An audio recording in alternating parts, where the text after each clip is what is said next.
wabarakatuh. Terima kasih Bu atas kesempatannya.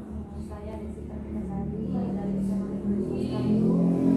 Saya sedang mengikuti bimbingan teknis BPG dalam jabatan tahun 2022. Saya ingin mewawancarai Ibu untuk eksplorasi masalah. Ibu narasumber sebagai pakar ahli. Bagaimana Bu hasil supervisi Ibu terhadap guru-guru yang ada di sekolah sebanyak asing ini? Terima kasih. Assalamualaikum warahmatullahi wabarakatuh. Atas permohonan untuk mendapatkan jawaban sebagai pakar, katakanlah ya, pengawas sekolah di sini diminta untuk memberi jawaban, membantu Ibu Desi dalam menjawab pertanyaan-pertanyaan sesuai dengan tugas PPG. Semoga sukses. Dari pertanyaan yang diajukan tadi, sesuai dengan tupoksi saya sebagai pengawas sekolah, khususnya di SMA, SMK, di mana di dalam tupoksi itu salah satu tugas kami yaitu melakukan supervisi akademik. Nah, di dalam melakukan supervisi akademik itu kita tidak lepas dari instrumen. Jadi di dalam instrumen itu kita melakukan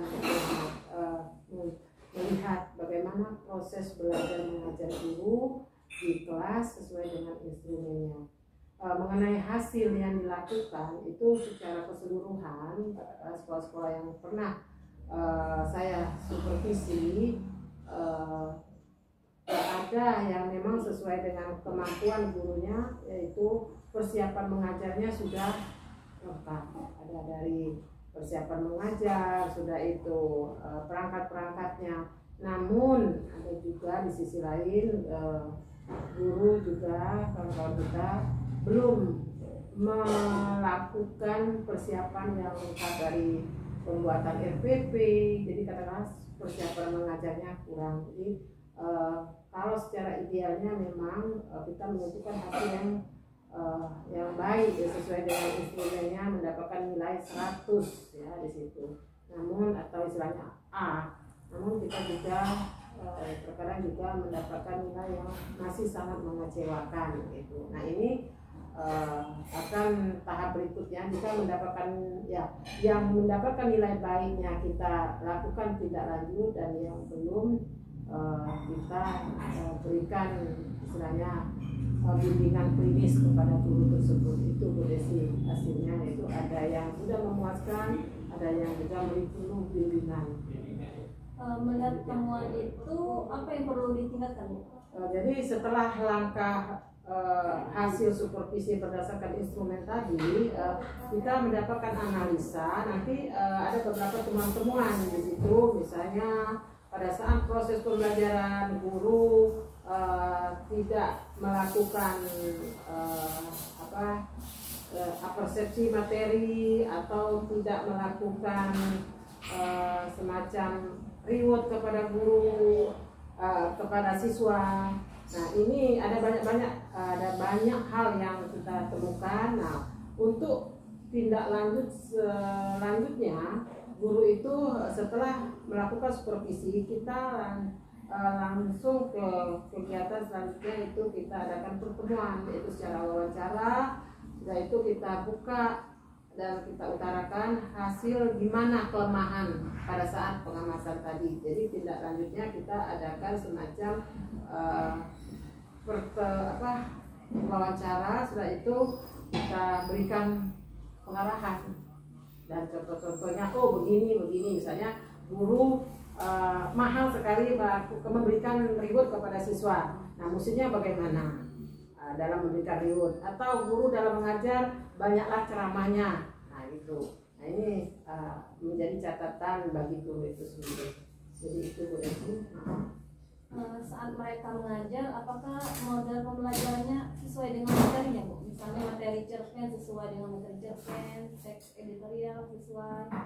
Bagaimana Bu? Maksudnya pada saat ngajar Model pembelajarannya cocok dengan materi. Jadi memang benar di sini untuk mencapai hasil yang maksimal pada saat proses pembelajaran saat itu, istilahnya sistem materi tercapai, tersajikan semua, itu namanya di sini ada model pembelajaran. Jadi model itu sebagai jembatan menuju akhir dari proses pembelajaran. Jadi saya menggunakan jembatan ya. Jadi untuk kawan-kawan ya, katakanlah masih saya sebagai pengawas masih sangat-sangat memprihatinkan, katakanlah kawan masih belum bisa tapi ini dalam tanda petik ya, tidak semuanya, ada yang memang sudah bisa memanfaatkan media bukan model yang inovatif, misalnya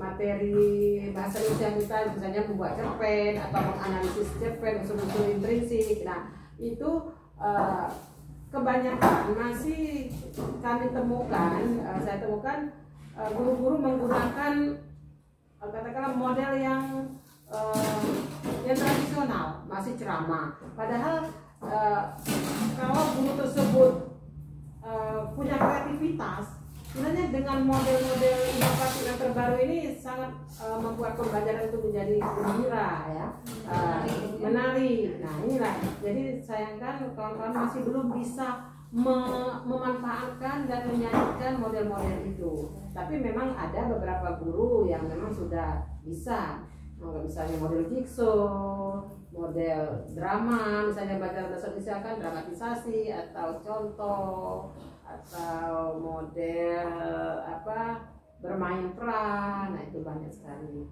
gitu. Saat mereka mengajar, apakah penjelasan materinya itu secara runtut? Nah jadi ini kan seorang guru itu kan sebelum dia mengajar dia kan sudah membuat persiapan loh, membuat persiapan. Sudah itu dari persiapan itu pertama itu ada namanya RPP ya. Nah dalam RPP itu kan tertuang skenario proses pembelajaran saat itu pada jam itu. Nah seorang guru yang memang katakanlah menguasai ya, menguasai jalannya pembelajaran itu, dia harus tetap berpaku pada RPP-nya ya. Kalau dulu sekarang kan sudah IKM ya, tapi kita masih K13, jadi berdasarkan RPP. Nah di dalam RPP itu kan sudah tertuang langkah-langkah pembelajaran, langkah pendahuluan, inti dan penutup. Nah di sini ada juga sih guru-guru yang kita temukan masih terkadang tidak sesuai dengan langkah-langkah yang sudah dia buat. Dan ini disinilah yang kami salah satu temuan pada saat melakukan supervisi. Jadi masih katakanlah ada ditemukan guru-guru yang belum runtut menyajikan materi dari yang sederhana menuju ke yang rumit, mestinya kan begitu ya. Jadi pada dasarnya masih ditemukan guru-guru yang belum sesuai dengan sifatnya di dalam menyajikan materi itu. Kalau dalam hal penggunaan media pembelajaran yang inovatif dalam hal IT Bu, bagaimana? Nah di sini kan untuk berbicara media, namanya media itu kan untuk sebagai bahan pemahaman siswa ya.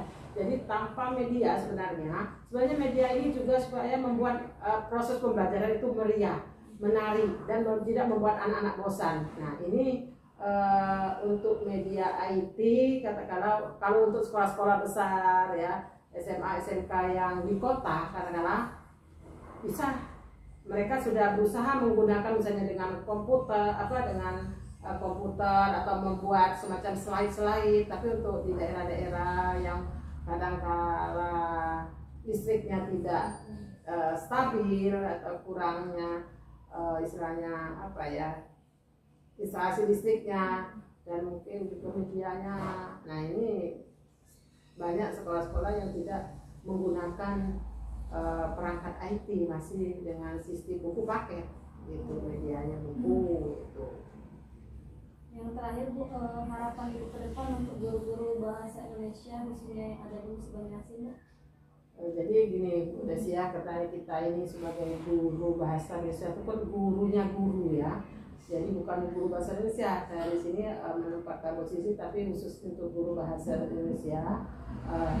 Harapan saya sebagai pengawas yaitu Makon Bahasa Indonesia mengharapkan kawan-kawan di lapangan untuk menjadikan kita jadilah guru yang profesional sesuai dengan tupoksi Bapak Ibu sebagai guru kan.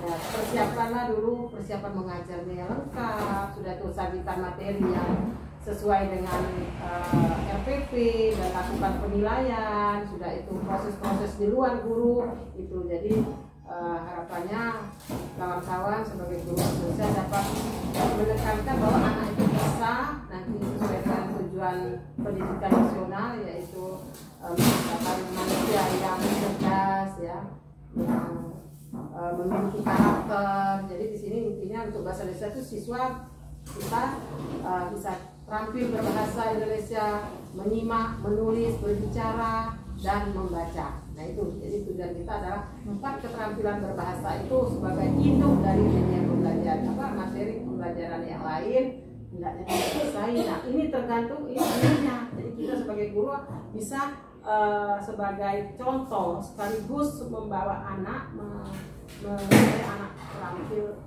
berbahasa. Terima kasih Bu atas jawaban-jawabannya. Assalamualaikum warahmatullahi wabarakatuh. Oke Bu Desi, selamat sore, semoga sukses dan lulus nanti dengan hasil yang diharapkan. Terima kasih.